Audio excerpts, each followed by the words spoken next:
يا أيها الذين آمنوا إذا نودي للصلاة من يوم الجمعة فاسعوا إلى ذكر الله وذروا البيع ذلكم خير لكم إن كنتم تعلمون. أعوذ بالله من الشيطان الرجيم. بسم الله الرحمن الرحيم. Assalamu alaikum wa rahmatullahi wa barakatuh. We're back with our next installment of the commentary of Surah al-Jumu'ah, chapter number 62 of the Noble Qur'an. And today we want to focus on verse number 9, which introduces this practice of the Friday prayers. Before we delve into the commentary, the exegesis of this verse, let us give us a listen to the Arabic recitation, the English translation, and then we will look at the meaning of this particular verse of the Qur'an. يا أيها الذين آمنوا إذا نودي للصلاة من يوم الجمعة فاسعوا إلى ذكر الله وذروا البيع ذلكم خير لكم إن كنتم تعلمون. O you who have faith, when the call is made for prayer on Friday, hurry toward the remembrance of God and leave all business. That is better for you, should you know. In Islam, when the Prophet Muhammad, may God's peace and blessings be upon him and his family, made the migration, the hijrah, from Mecca to Medina, one of the very first acts of worship which he implemented, obviously by the command of Allah, was the Friday prayers, the Salatul Jumu'ah. And this has been a tradition since the Prophet migrated to Medina, and it continues until this day. And we see that in Islam that Friday is given an extra importance. It is the Sabbath, so to speak, the holy day. But as we will see in later verses of this chapter, that it is not the Sabbath or a holy day as other traditions know their days to be. But rather this is a day which the believers have been encouraged, enjoined, and in some opportunities in certain periods of time, it is an obligation to perform the Friday prayers, which we will, inshallah, God willing, look into greater depth later on in our discussion. But one of the first things that we see within this particular verse of the Qur'an is Allah says that when the call has been made for the Friday prayer, then hasten towards the remembrance of God and leave aside all business.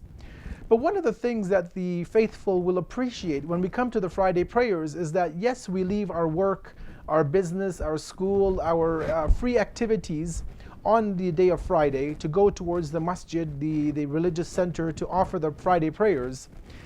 But we see that when we get to the center that there is always an individual who's giving a lecture, a khutbah, a sermon. And actually this in itself is a part of the Friday prayers,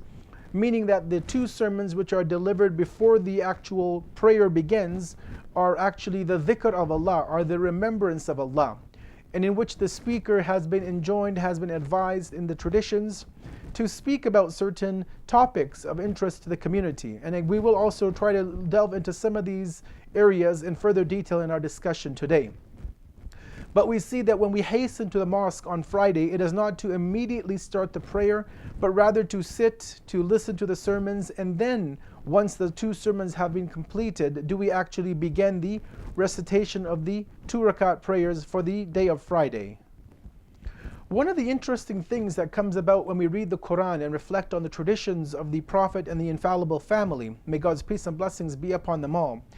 is the fact that in Islamic tradition we are told not to make haste when we go to the mosque, to the masjid, for the regular daily prayers.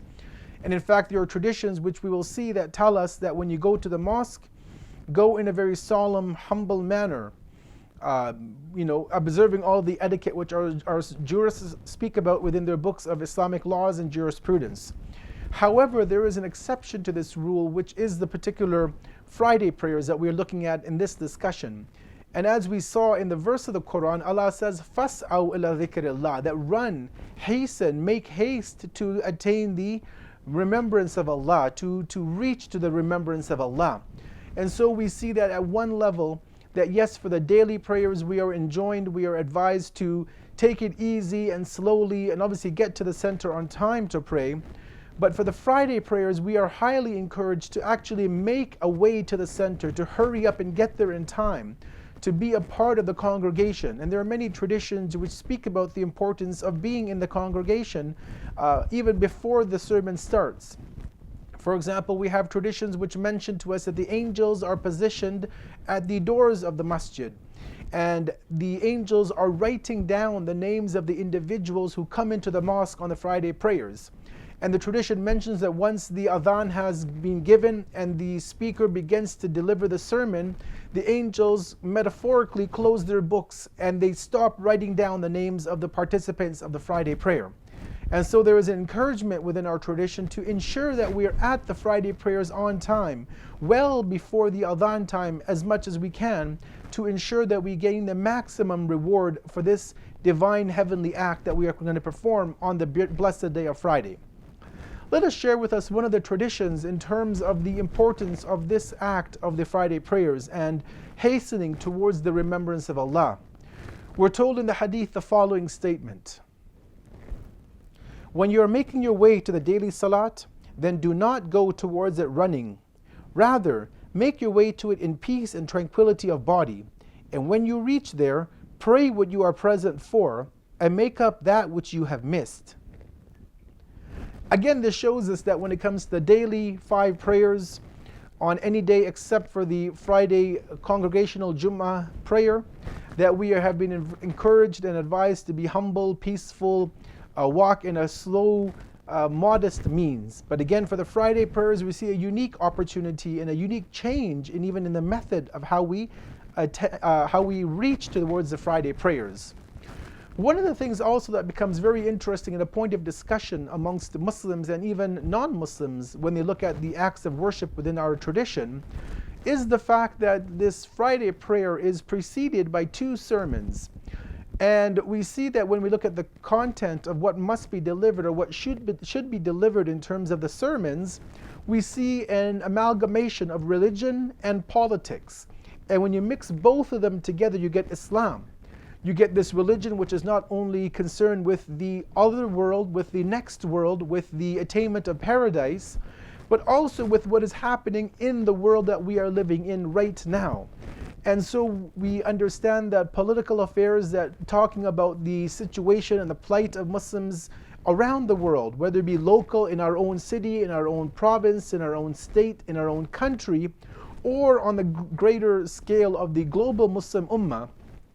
that these issues need to be addressed by an individual who has that understanding of the world and can actually not just regurgitate facts and figures that they may read on a major news outlet, but actually delve into the situations of the Muslims and present them to the people attending the Friday prayers, and maybe even come up with possible solutions to counter the challenges that we are facing around the world.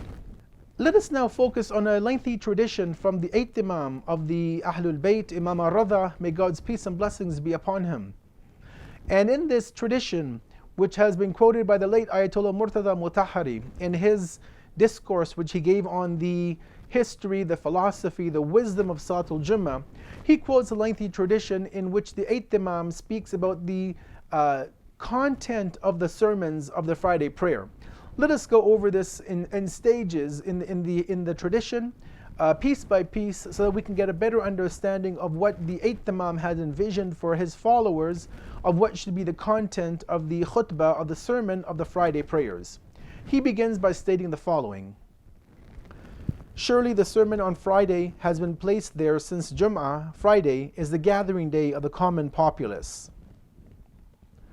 And so it was desired by Allah that the leader of the Friday prayers would provide exhortation and encourage the listeners to get closer to the obedience of Allah,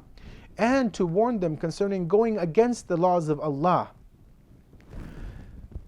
These first 2 sentences of the 8th Imam show us the content of the first sermon, that it should be to advise the believers about God consciousness, about taqwa, about having piety, of having this reverence of Allah, about learning the religion, about knowing our obligations, our responsibilities to Allah, and to further give general knowledge of the religion of Islam. And traditionally, this is what the speakers around the world have used in the first sermon, was to educate their listeners about the importance of following the religion and to adhering to its principles and moral teachings.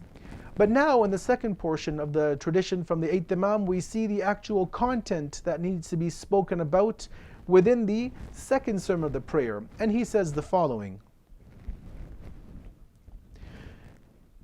and also so that the people would be made aware of what is good for them in relation to their religion and religious affairs and of the worldly affairs as well. And in addition, the Friday prayer leader would also inform the people of that which is happening, both the good and the bad, far away to the Muslims who live in other lands and countries, and to keep them in the scheme of what is occurring. And surely the reason why 2 speeches have been made obligatory is that in one of them, the praise of Allah and the glorification and sanctification of Allah, the Noble and the Grand, should be carried out. However, as for the second speech, the mentioning of the needs of the people and warning them and inviting them to that which they need to know of the commandments and prohibitions of Allah, and that which is righteous and wicked from amongst those actions, this must also be mentioned. So we see here that the Imam is giving us the general criteria of what a Friday sermon should contain, and that it is not enough only to speak about this, our responsibilities in this world towards getting to the next world, our advising towards taqwa, advising towards piety, about being religious people, about maintaining religiosity, about being righteous believers. These are all well and good.